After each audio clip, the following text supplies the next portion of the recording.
In the chaos of the storm, a 1-year-old child wandered unnoticed from her home.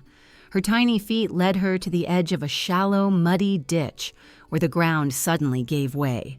She tumbled in with a soft cry, her small body sinking into the muck. Nearby, a black dog, known as a stray that often lingered around the village scavenging for scraps, heard the sound. This time, she couldn't ignore it. She raced through the rain and found the child lying in the mud, her weak cries fading. The dog pawed at her, nudging her with her nose. Desperately, she gripped the child's sleeve with her teeth and tugged as gently as she could. But the mud clung tightly, and the dog's strength wasn't enough.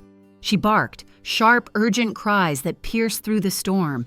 Again and again she barked, her voice a desperate plea. Yet the howling wind swallowed the sound, and no one came. The dog refused to leave the child's side. She paced, barked, and dug into the mud, trying to free her. Exhausted and drenched, she barked even louder, her voice raw but determined. In the distance, a married couple trudged through the storm, their lantern swaying wildly in the wind. Then they heard it, a frantic, piercing bark.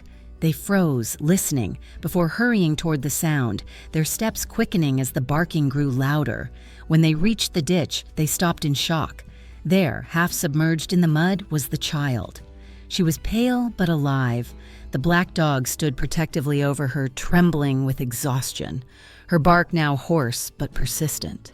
The husband leapt into the ditch and gently lifted the child free while his wife wrapped her in a dry shawl. The child coughed weakly, her tiny fingers clutching the edge of the fabric. Relief flooded their faces. The dog stepped back, panting heavily as if her work was done. When the wife knelt and extended her hand, the dog flinched, unsure.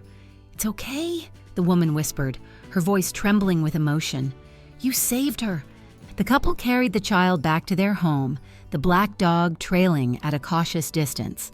Once inside, they cleaned and warmed the little girl by the fire. She stirred, her color returning.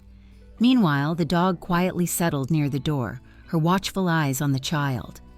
A stray she may have been, but on this stormy night she was a hero.